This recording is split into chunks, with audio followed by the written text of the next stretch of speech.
Hey, great day, everyone. And welcome back to the Therapists Deserve Abundance podcast. And so we have a special guest all the way on the East Coast, or should I say, across the globe. But we are doing a new series called Where Are They Now? And we do this every year. We typically do it in May for Mental Health Awareness Month. But what I would like to do in this year is spread out these interviews throughout the year, especially around scalability. We have a lot of therapists that are on social media and on YouTube that typically ask questions around how were people starting their private practice and then growing into other streams of income, especially this special one, which is working with other mental health providers in a group practice, and better yet, having your own, and then also travel and being able to have the schedule that you want and all the things in between. And so the guest that we have today, she is not new to our community, but she is new to the podcast. And we cannot wait to talk to her today. She is on the East Coast. We're going to allow her to introduce herself. But she has also just been traveling. And me and my team are sitting here watching her on Instagram. And we like, dang, we want to get on a plane. Where is she at? And so I want to welcome Teresa, and I'll allow her to introduce herself. So welcome to the podcast. Hi, thank you. Very excited to be here. Yeah, my name is Teresa Protasio. I'm the founder of Be Heard Psychotherapy, which is a group practice in the East Coast in Boston. And like Dr. TK said, I've been locally working, but also been traveling a lot. So last year I was able to be away from Boston quite a lot. An important part of my story is that I'm originally from Portugal and I have a brother living in New Zealand. So traveling is very much part of it's a necessity. Hmm. Well, I didn't know that. Like, I learned something new every Yeah. time. It's interesting how we're around each other all the time in certain aspects of our career and or like in our community. But then, as much as I keep saying, get to know each other, it's like we only know the business side. So, yeah. Yep, What type of correct. license do you have? Because I know that we also have students who are on here and they like to know what different types of licensures are possible for therapists. Yeah, so Massachusetts loves social workers. So I've actually currently have I'm an LICSW. So I'm a social Okay. worker. Okay, that's nice to hear a frequent name that's used on the West Coast, because I know that when it comes down to the MFTs in Mm. California versus the Midwest, Central, and East, all the titles start changing to like MHC, LPC, CEC, all these things. And so, yeah, so for those of you who are newer to our podcast, we usually have conversations that hit on at least three areas. One is just what are therapists capable of? What are their license types? Because we do have students that watch, including grad students. And then we also touch upon how do people enter into the field of mental health and then what made them go into entrepreneurship. And then for this particular episode, because we do have someone on who has been able to go beyond one on one therapy, we will spend more time talking about that related to group practice, scalability, and lifestyle. And so let's take it all the way back a little bit, because I do ask every therapist this. What made you, if you remember, what made you actually go into social work, psychology, and the mental health field? Yeah, so I will say I actually try not to go into the field, funny enough. I studied psychology and then actually went on to do a different master's. So I have a master's in ethics and public policy, really went that way. And then I got a job doing in-home therapy. And while I was doing that job, a friend of mine who was my supervisor at the time kept saying, Teresa, just go to social work school. Just go. You're such a social worker. The way you think and the way you treat people, just apply. And 2 years later, I finally applied. I finally got it. Like, I got in and I was even resistant because in my head, I just had such a stigma against social workers because I just thought to the point that you're saying, what can you do with a degree? And I think I was like, with a social work degree, you're only doing paperwork. You're taking the kids away, right? That's the narrative. And I had that narrative too. So I said, I'm not going to become a social worker. But again, Boston loves social workers. So I applied, I got into the program, and I said, let me go, let me see what it's like. And then once I was done with year one, so it took me a while, I definitely came to terms of like, I am a social worker, I do belong here, this is really aligned with me. But it was a prolonged journey. Well, I mean, we end up where exactly where we're supposed to be. And sometimes, I mean, we in our community talk a lot about alignment. and clarity. And even if it takes a journey for some people starting a master's degree, for some people doing the doctorate, the dissertation, at the end of the day, when it comes down to it, no one's going to ask you how long it took you outside of maybe internship. Everybody just wants to know, did you finish? Did you get the credentials? But it's interesting when we start, we're so hyper focused on, oh my gosh, it's taking us so long to even get to step one. And so let's go ahead and let's paint a picture for current date and then we'll go backward. What are all the streams of income and or opportunities, because that can include like speaking in panels and things. What are streams of income or opportunities in categories have you had in the mental health field? I was thinking about that question. I would say primarily now what I've been focusing on, it's really getting the group practice so well oiled. So that's, I would say, primary focus, primary income. I have been paid to be also trainee facilitator. What is it called? Edit this Oh, one. like the director of training or the person who does the training for the students? So it's within the internal family systems, you have the people who train, and then the term is participant assistant. PA, participant Mhm. assistant. And so that is someone is training, someone is giving the whole training, and then my job is to facilitate the little groups of the training. So people, the practice, that's where you go and facilitate that. So I've gotten income from that. I've also done trainings through the school that I've done my master's. So I've done like a 3-hour course on internal family systems. That's what I've been focusing also the most. But I would say primarily currently is the group practice, some trainings and some trainings. Okay. Okay. And then for those, because people's eyes and ears perk up as soon as they hear group practice. I know that training and training students is overlapping with skill set of supervision, but it is different. But if we could just zero in on the group practice, where did you start at in terms of clinical practice? Like, did you have a solo practice and how long were you in that before you transitioned over? So by the time I found you, which was very quickly, so I opened the private practice for myself in 2022. Mm. Um, and then in 2023, I turned into a group practice. So it was very quick. And funny enough, the way it kind of stumbled upon or how it became a little expedited was I was trying to help out my supervisor that worked with me at a different group practice. And I was trying to help him set up his simple practice. Like, let Okay. me help you. I can help you out, get set up, credentialed. And then he goes and says, Teresa, can you just hire me? Like he wants to work under you. Yeah, he was like, "I don't wanna learn in the Interesting. system. I don't want to do this. Can you just figure out how to hire me?" Hmm. Hmm. So talk about, like, things that the universe sometimes like, "Well, okay." So then, like, "Okay, maybe I can figure out how to hire you." So that's how I actually jumped into group practice so quickly. So it took a year by myself and then jumped into group practice. And the first year, there was only we were 5, including my mother as my admin.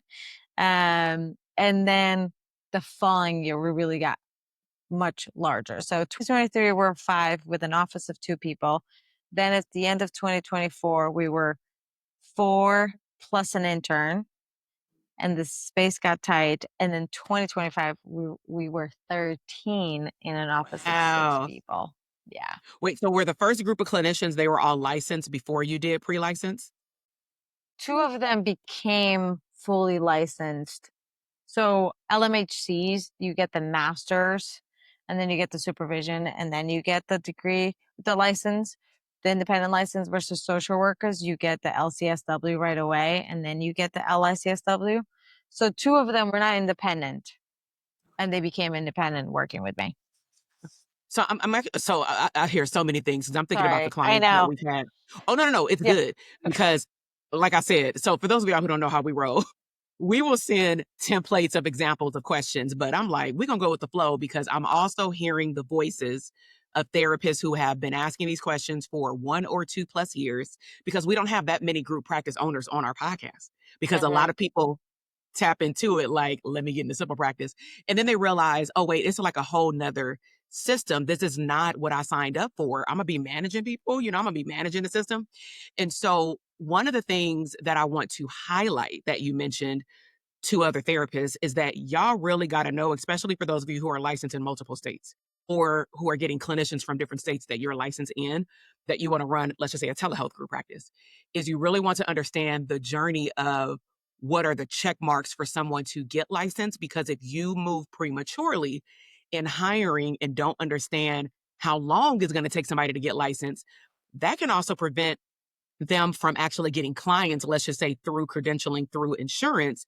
And then that also means you have to rely on your knowledge and your expertise with marketing, which is where I see a lot of solo practitioners fall down the hole because they're either used to the P word, the 2020, era where people were dropping out of the sky, just naturally coming. And then some people are very used to what EAP sends or insurance panel send, but everybody wants private pay. But private pay requires you to market. And when you get clinicians who are not licensed, they are going to be relying on you as the group practice owner to market them 1000%. So, okay, so you started off with small, medium, and then you went large. And so when it comes down to systems, because you mentioned simple practice, what are some things that you have learned as a group practice owner, if we're speaking to someone who has a solo practice and they want a group practice, because some people trying to treat it the same and it's not. So, It's not, no. What I actually found, and I know when I found you, I already had the group practice. It mhm, was a baby group practice, as I like to call it, but I already had it. And I actually found going back, not backwards, but in the way really what DTA was and really getting the systems, the automation, the delegation, like all of those were really helpful because exactly what you're saying, when you're doing solo, it's not a breeze, but it kind of is a breeze. You're like, hey, I had Thursdays to go to the beach. Like, I don't see you on Thursdays. It's good.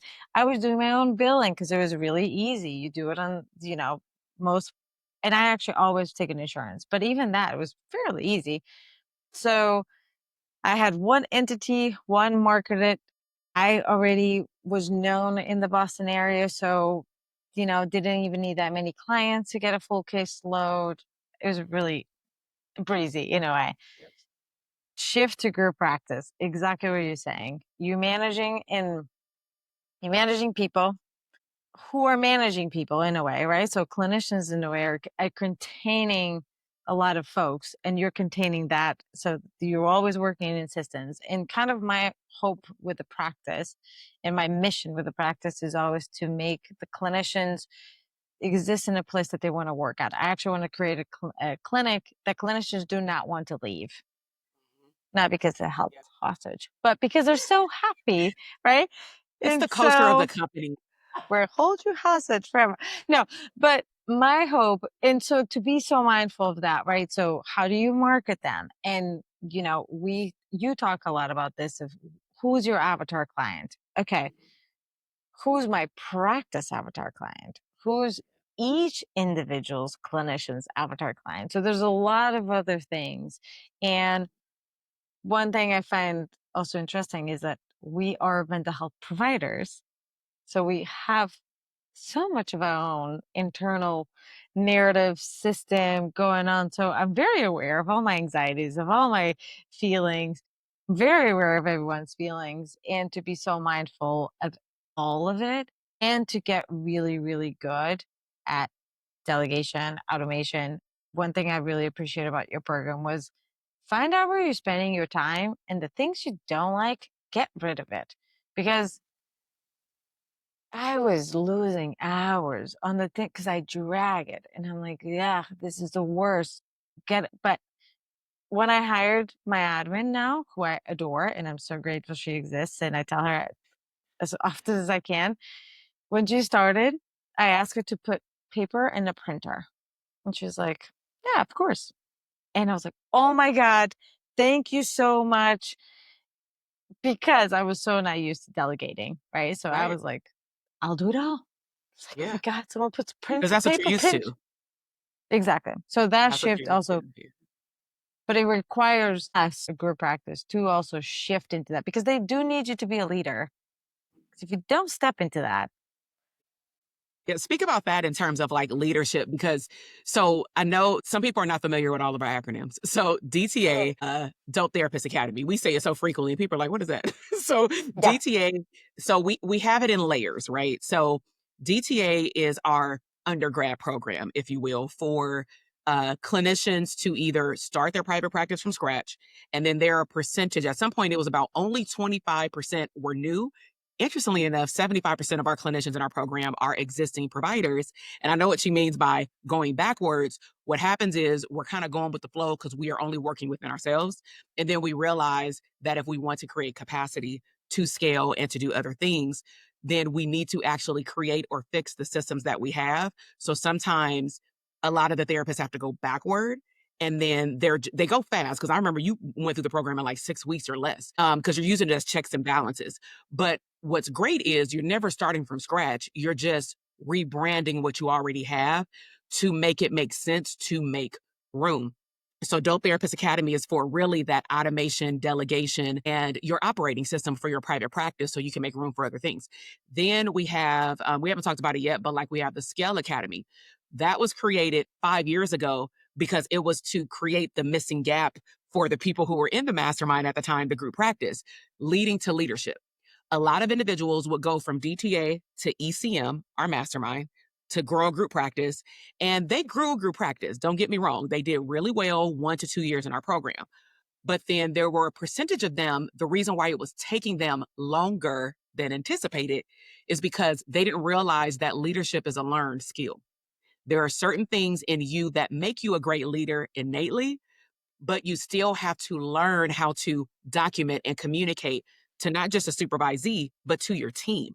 There is supervision. There is the director of training, which is you again. There is the person that hires the biller, but you're the biller for now. And so you have to learn how to manage people. And if you despise customer service, I don't really know how you're going to have a group practice. So when you talk about leadership, how do your clinicians or team members see you as a great leader? Like, what are some of the things that they've told you that they maybe liked or loved about the culture of your team? Yeah, so this just happened actually because I've just delegated interviewing. The first phase of interviewing, I just delegated. And I was talking to my clinician. Two of them are going to do the first round of interviews, and then I'll get to the second. And I was trying to really communicate like, this is the culture of the practice that we have. This is how the type of clinician that we want. You know what your team looks like. So be mindful of that, who we want to pass to the second phase, right? And in speaking with one of my clinicians, I was really trying, we want open door policy. We want to make sure there's cohesion. One of the reasons why I have a physical office, because I do want to create that team. And he was saying, what I really appreciate you as a leader is that you are very lead, and yet there's not that power dynamic. There's then not authority versus us. We do feel very equal, and we know we can rely on you, and we really appreciate your vision and your direction. And it feels, again, the very open door policy that we can come to you and it's not intimidating, which I thought was amazing because I really do try not to be that power of I hold it all. So it's really lovely to hear that said back because, again, therapists, we don't usually hear Yeah, feedback unless it's bad. yeah.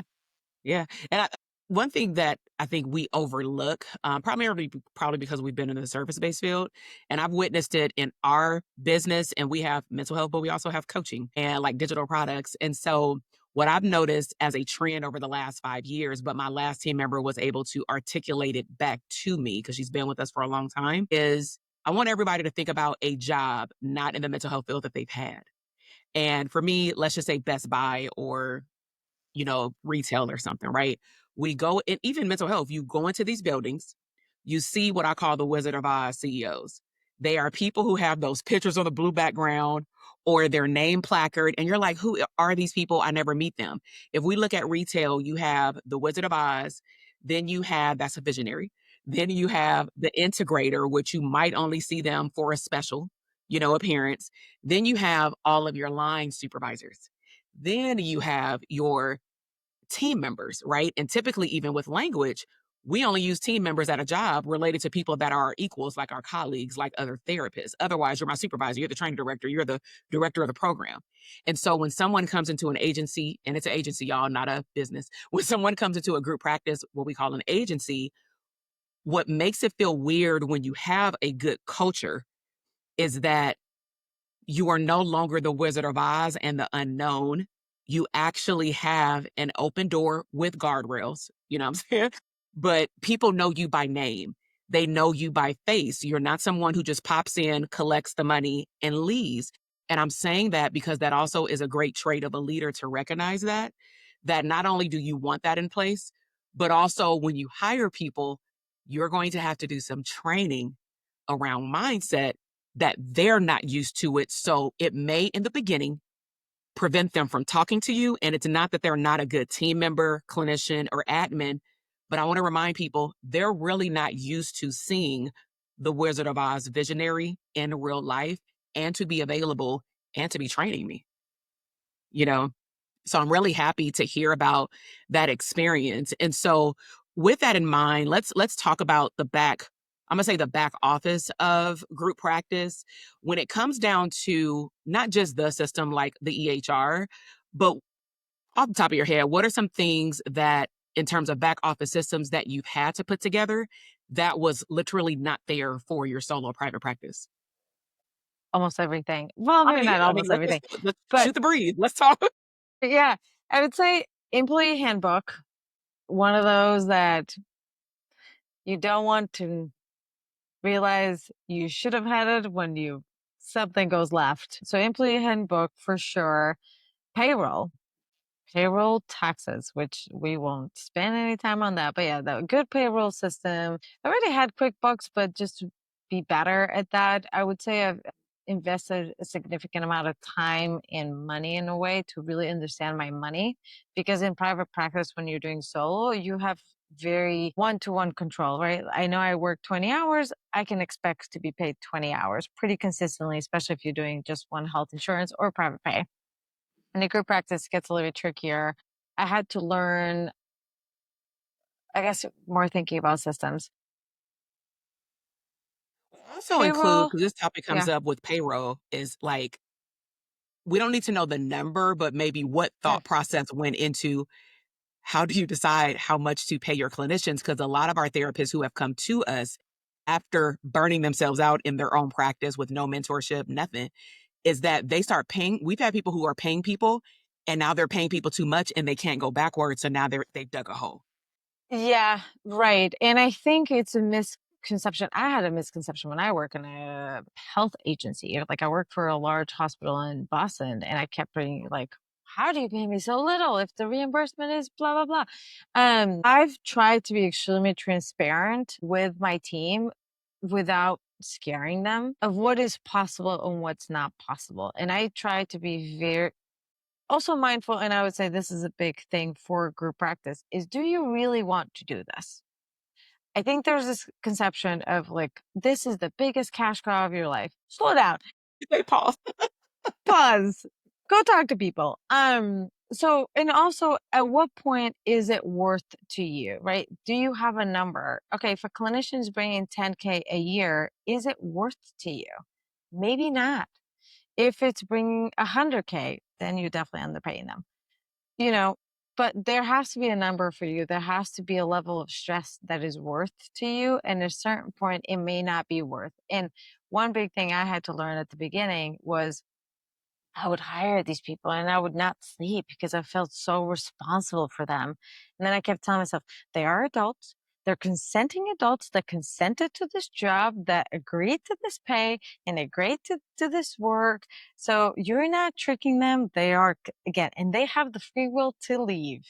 So that also needs to be something that, again, it was part of my mental journey. And the other thing is, I've actually messaged as a group, a Facebook group that has clinicians. So in Boston, I think it's a Massachusetts group. It's a Massachusetts group. Yeah. And then I messaged other group practice what they were paying their clinicians. I said like, oh my God, you're hiring amazing. What are you offering? And I remember finding a group practice that was offering insane things. And the group practice was a 3-year old. And they were saying, after 5 years of working here, you're going to get all these things. And I thought to myself, like, how are you offering this?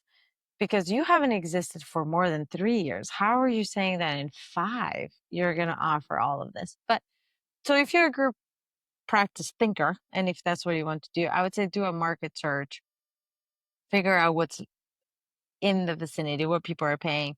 And then also, you're running a business at the end of the day. I pay a really expensive rent. I pay an admin. I pay a marketing. I pay Google Ads, all those things. So all that number also needs to make sense. Yeah, well, it sounds like, I Hopefully mean, this what kind we're of makes speaking sense. about technically is expenses. And what we're used to in a solo practice is expenses to take care of ourselves. But and even with a group practice, we may only be looking at, oh, it's more for a telephone, it's more for the telehealth platform, but you're not thinking about the HR and state logistics. You're not thinking about, which I really appreciate you mentioning. How much is it worth to you, the entire process? Because what we're saying, but we're not saying is the energy that goes into running a business. And even when you mention like a physical office, somebody may say, well, I mean, I don't got to worry about that because I'm doing telehealth. Well, now we're talking about you have to find very good people who know how to work very good from home. I mean, my household right now, I haven't posted it on social media, but I took a picture of it. And my son, when my husband's at work, my son is at home right now on extended spring break. So I literally have to write a note, put it next to his room. This is working from home life. And I need y'all to understand this if you are running a full agency, not just working by yourself. I put a four liner that said, I'll work until 10. I am downstairs on the first floor, he on the third floor in a office, meaning I don't want him to get up screaming because that's what he did last week, thinking he was by himself. Right. I don't want you yelling my name. Please go to the second floor. Be quiet. Sit down. I will be up to make you breakfast. So what I'm getting at is if you think that, oh, I'm just going to do a telehealth solo or group practice, it's still not as simple as you think. There is a laundry list of things that most clinicians will never know until something bad happens, unfortunately, related to what's in your employee handbook, payroll, logistics, and yes, addressing team members that are going to ask the questions, or hirees, like during interviews. How do you answer the question of, well, you're telling me that the reimbursement average rate for insurance panels is blah, blah, blah, but you're only paying me this amount? Remember, a lot of them haven't even had their own practice, so they don't even know the logistics of expenses, let alone groups. And so I'm very happy that you talked about that, because that is one of the biggest misconceptions is I'm just going to pay them $30 an hour, but your reimbursements are only 50. You know what I'm saying? For a master's level license provider in Louisiana. So you got to do the numbers. So Exactly. with that in mind, let's drive a little wider. I know you've done things outside of group practice, even if it's for exposure. You mentioned Google Ads, but have you been on any platforms, podcasts? What are other opportunities you've had? So funny enough, I've started recording a lot of episodes, but I haven't of my own. I know, but I haven't done anything with it because again, I'm trying. My attention span needs to like really be focused. What I've been trying to do is really being intentional about networking. So in last year, actually, I don't know if you know this, but we got a grant from Comcast. So it's a Comcast Rise. So it's our practice wanted and its business are in the rise are on the rise. But so I've tapped into that network. I've been trying to really tap into the Boston network to just know who we are. I've done collaborations with a workout studio. We had an open house event where people came to us and again tried to do partnerships. So try to put ourselves out there in that way just for visibility, so people know who we are, because there's so many practices. How do you stand out? Right. And especially because, as you mentioned a lot earlier, the niche of the practice that, again, is overlooked because this is the way it goes. And let me know if this sounds familiar, whether you are watching later or even you, Teresa, is that the clinician says, oh my gosh, I get all these referrals and I'm full. So I'm just going to hire somebody. First of all, they say real quick. That's red flag number one. So I'm going to hire somebody real quick. No system for this person, but you onboard them, you start paying them, and you start realizing that you're still at capacity. So what tends to happen is instead of thinking about the agency and who you want to manage, supervise, meaning who they're managing on their caseload, we just start bringing in clinicians, not realizing that you may not have an expertise in a particular area, but now you got to supervise them or at least do consultation, right? You have to make sure that the diagnosis is correct and the paperwork is correct and all those things. What we're saying pause to outside of payment and employee handbooks and systems is get a very clear picture of who do you want your agency to serve in the community. So like if you had $1 million and you can go into any town in your local community, where would you go? Who would you serve and why? Based on that answer, you choose the therapists that meet that need. So it's starting with the end goal in mind, not from a space of I have a wait list, I'm full, let me just hire somebody to see these people because that's not meeting your bigger goal, right? Does that sound familiar? I don't know if you've talked to other therapists who have done that because it happens way too much. No, absolutely. And, again, you learn by doing it in a way of same, right? So I had a wait list and I do EMDR and I do internal family systems. So people wanted to work with me. And in a way, I guess in my way, like I hired other people kind of for a reason first, but then like, yes, okay, you want to work with me. You can't work with me. Here's someone on my team, but then someone on my team who's not EMDR trained. So now I make sure they all are EMDR trained. But it's hard to find those clinicians. So exactly like how to find use and maybe they're not used, but then that's a whole different story. And to be mindful of and you if you hire poorly, it's going to cost you much more because they are representing you and your brand. And so I also want to make sure, and this is something I communicated to the clinicians who are going to do the interviews. I want to be the type of practice that it does not matter if you get Teresa, Christian, Hallie, we know excellent care. Because if not, it's not going to be, oh, Hallie that works at Be Heard sucks. It's going to be, I went to Be Heard sucks. Yeah, I love So it. also that. Yeah, yeah.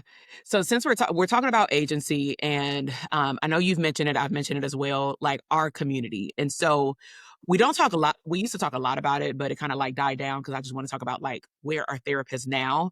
Um, we've mentioned all of these acronyms, and so as we mentioned, we have like Adult Therapist Academy, which is our bigger program that reaches more people. Then we have Scale, and then for a small group, we have the Mastermind. What was your experience being an existing clinician? License and experience, but still like why did you still choose to go into mentorship and then still go to another level? Because some people still stop at the first one. It's a very isolating world, I would say. No one teaches you business. And so I really appreciated having that community of folks who are going through the same things and having someone who has done it. And I know on that you or that thing I sent you back when I was also in Thailand, I'm just all over the place all the time.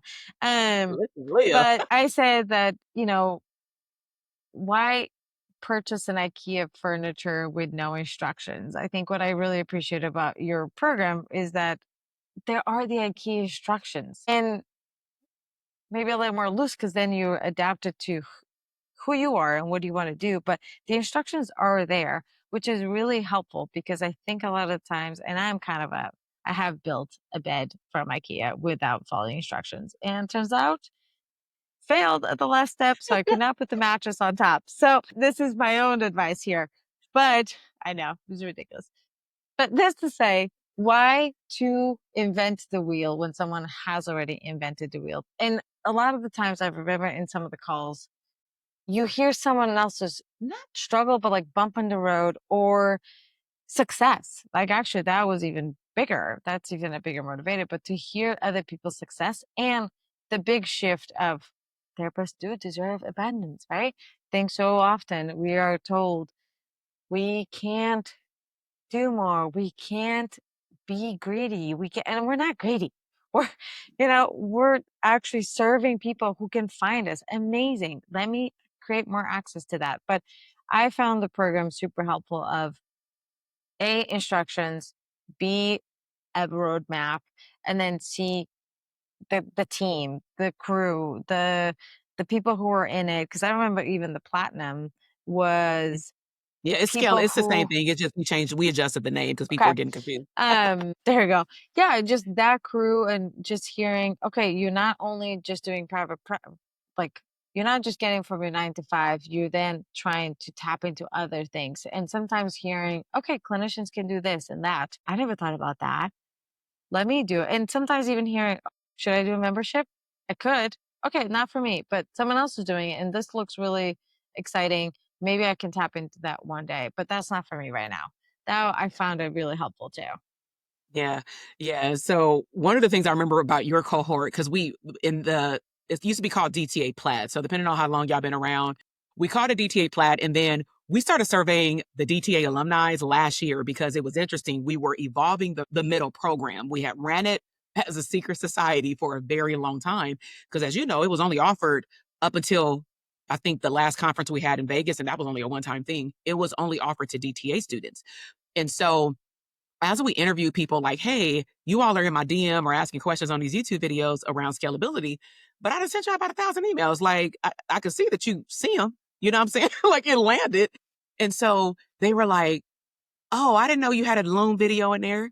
Oh, I didn't even know that was for me because all I saw was DTA. And I was like, oh, I'm on a break right now, or I'm implementing this week. I'm going to be back on a call next month. And I'm like, okay, yeah, no.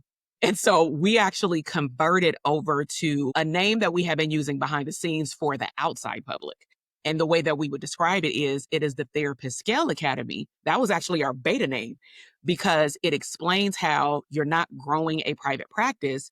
The expectation is you're at least at niche and delegation, if you recall from how y'all qualified. Hmm. You at least had to be done with what is your 5-year vision, who is your ideal client, core value, time audit, then leading into building out automation, building out your operating systems, because we're not going backward in the Scale Academy. We need to focus on, okay, you're a clinical supervisor. Cool. Let's talk about leadership skills with that and how to build out that curriculum and other streams of income. And so I want people to understand the difference because I think a question that also comes up is like, well, why you just can't put us all in one program? And I don't know about you. I think you alluded to it like, I would break your brain, like not on purpose, but just like you hearing 3 levels of information of grow to learning how to scale, then actually scaling are 3 different people, you know? And so what I want to circle and like pull it all together for is I want you to imagine, Teresa, that there are 2 different therapists listening. There is the therapist that is just like you, had started running their business by themselves, and they've seen at this point these days a whole lot of people talking about, I can help you. So, how do you choose the right mentor for anyone? And then for the therapist who is scaling, one thing that we can share with them that can help them see that you should get help sooner than later because it's going to cost you money. So, the first person, how do you choose a mentor? The second person, why is it important that as you're scaling your time and business that you get help sooner than later because it's going to cost you no matter what? Hmm. Yeah. Go Hmm. ahead, take it away. Yeah. Amen to the second one. Uh, how to choose the right mentor? I would say find people who match your vibe. And one thing I really like about you, and funny enough, I was listening to a podcast that you were a guest at, and I was like, you and I are very similar, right? You're you're like, yeah, I just set through all of these videos and I created a launch. And so I'm kind of the same person. It's like, okay, I want to figure out something. Where do I find it? Who has the information? Who speaks in a way that that the information is well processed by me? Because there's a lot of coaches out there too that speak in a way or have content that it does not enter my brain. That's So good. I would say find people who speak to you with a voice that you tolerate, enjoy, with a vibe that you tolerate and enjoy, so that you will want to get more out of it versus, oh, me pulling this up again. No. If it's a system, if you don't work well online, don't find an online coach. That's Find good. someone in person, right? Like find things, figure out what works for you and find people that match that. Um, then I would say we're at a time that anyone can say they're selling anything and they're the best thing ever and da da da da, right? Fact check them. Are their stories lining up? If they say they're a bajillionaire, are they doing bajillionaire things, right? Like, are they doing what they say they're doing? If you get on a call with them or their salesperson, what are their metrics? Who have they supported? How are they doing it? Because we got ChatGPT. ChatGPT can do a lot.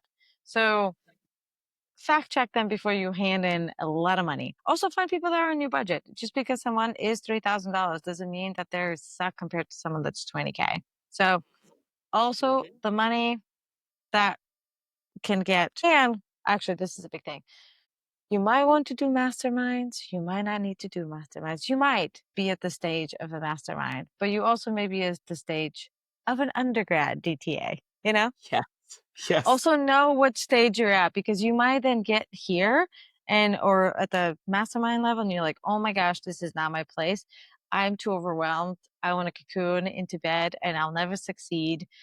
So also know and ask questions. Okay, I remember I asked you, am I at the mastermind level or should I do a different program? And I remember you and I brainstorm, where should I start? So ask questions. You, the coaches are there to answer that. That would be Someone my who's gonna first. answer truthfully, I wanted to add, because Correct. I'm gonna answer truthfully and I'll be like, "No," based off of what you told me, or it may not be based off of you, it may be based off of where you want to go, and I like a picture of where are you going in 12 months. I don't care about 5 years, that's great, but the programs are usually structured in 12-month for us containers, so I wanna make sure that you're gonna get the most out of those 12 months versus going to the third level and then you end up having to do the third level for 3 years versus 1 or 2 simply because you just didn't go in order. Sure. Yeah. And again, what I really appreciate about you is that you are so transparent. For me, authenticity and transparency are like core values. So if it's something that really I'm not feeling transparent, I'm not going to believe anything you say. Even if you are giving me like, this is how you find gold. Like, I don't know if I believe you. So find your people. I would say that that's the biggest thing. Maybe if someone tells me how to find gold, maybe Sounds I would good. believe it. But anyhow, okay, help sooner than later. There might be a point, I feel like for me is I try, there's moments that I feel extremely lost. That might have been already too far, right? And I think when I start feeling a lot of anxiety and a lot of, I'm feeling lost, that's when I'm like, lost equals I don't have the information. I don't have the vision. I don't have the guidance. I don't have the path. So, how to figure that out before that could be helpful. What I've tried to do, and again, maybe I'm not the best mentor on this, but I've tried to, if I want to get to point, if by December I want something, I would say 6 months before, find help. Because even though I tried to do everything very, very fast, things do take time. Systems do take time.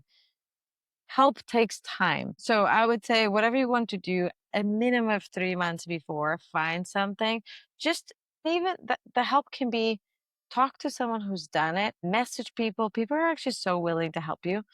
So reach out to people, say, hey, this is my vision. Who should I go to? What would be a helpful support? Before, after, shoot, I hired 5 people. I'm overpaying them.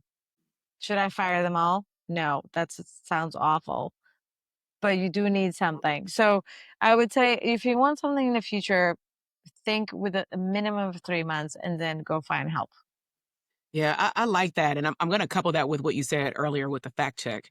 So, like, if we had children or we were taking care of somebody else's kids, right? Because we're real protective over kids, versus adults. And so when we want to find a therapist for, or even a dentist or a pediatrician for a kid, what do? We don't just take the insurance provider information from the phone call. We go online, we do a Google search, and these days we look them up on YouTube, Instagram, and TikTok.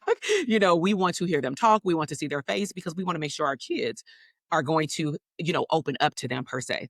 And so I would urge people to do the same thing in terms of fact checking with mentorship. right? Now, one of the easiest hacks that I think a lot of people sleep on, and you don't, I say YouTube because YouTube is a searchable SEO system like it's Google. TikTok is similar, Instagram kind of getting up there. But I would encourage people, at least on YouTube, you can sort it faster or on a podcast. Go back to where somebody started because the way Mm. that you can see if someone has lived out the journey, because I want to be clear, not all, even therapists, business coaches, or any other industry, we may not be doing what we are teaching actively full time. It doesn't mean that we don't have a pulse on it. Some people don't have a pulse on it, they've removed themselves, but it doesn't mean they haven't had 20 years of experience. It's just that when you found them, they've been posting nothing but X content, you know? So on YouTube, what I do, if I really connect with somebody, because I get the whole, I got to feel your vibe. I have to be able to digest. That was good. I have to be able to digest how you're delivering it to me, not just what you're saying. Is I will go to YouTube, I will go to their page or their podcast, and I will auto sort it. And I like to, like a case study, actually watch people's first 5 videos. And on YouTube, I can hear the poor quality of the video or the podcast. The music is over their voice. But I just like to poke around every year or so, click on a couple of videos or audios and listen to the journey, because what those features, if people do have those platforms, will show you is they're actually probably showing you their journey, even if they're not directly saying it. And that is the beauty part, y'all, about content, by the way, when you have that as a business card. So I love the idea of fact checking someone. And I want to like wrap up with this, combining everything that you talked about today, Teresa, is, you've talked about like travel, I want you to throw out some places you've been. But when it comes down to lifestyle, okay, y'all, I want you to get an understanding of who is the woman or man on your vision board. And I don't know about you, but I am more aligned with finding mentorship, different circles at different seasons, and actually staying with them longer. And the reason why it's easy for me personally to stay with people longer, more than 6 months or a year or one container, is because they actually are living the life of components that I desire. So it's not just the information, like, yeah, they got an 8-figure business. I don't want an 8-figure business. I may want a 7-figure, but like, oh my gosh, you have real generational wealth, not just a house as an asset. You have generational wealth for your kids. Your kids are financially literate. Your kids are traveling the world. Those are the things I want for my 8-year-old over the next 10 years. So I'm going to stay connected with you for 8 to 10 years. You know what I'm saying? And so with lifestyle, as we close out to excite people, you know what I'm saying? Where are some places that you've been in the last 5 years? Because you've been through a lot. My gosh, I've been to so many places. So again, Portugal almost doesn't count, but Portugal, I went to Aruba this year, which I was really excited. Went to New Zealand. Where else have I been? I've been to a lot of places in the United States. Um, in the past 5 years, Barcelona, the Azores, which is Portugal, so I don't know if it super counts. Look, you probably done blew somebody's Thailand. mind by 3 locations. Yeah. Again, New Zealand twice, Portugal many times, Azores for sure, um, Spain. Like when I go to New Zealand, I don't work just because the time difference. Don't work. I still pop into my emails, but I don't see any clients. When I'm in Portugal, I do. Then I've done some like serious vacations where I've offline, and Aruba was one of those like I'm not approachable. I am do not disturb for 5 days unless I did tell my team. Unless something serious is happening, please do not reach out. I need to disconnect. So yeah, Good. I will say I am team travel. The beauty of this work in a way of delegation. The beauty of delegation is that you get to go on vacations. And even if your ceiling collapse in your office, it's okay. Someone else is there to take care of. So I very much approve like trips. And to your point, TK, it's kind of like, Mhm. yeah, I do want to follow people who are doing the lifestyle that I aspire to. So getting Yeah. on a plane is part of the deal. Travel is always big in our community. I know it's happening, at least at the time we record this, there are crazy things happening with us, but it doesn't mean that you all aren't allowed to still dream. And I think that sometimes when things are happening in these days, in the last 2 years at least, when things are happening externally around us, it has become a damper because also we got people coming into sessions talking about it.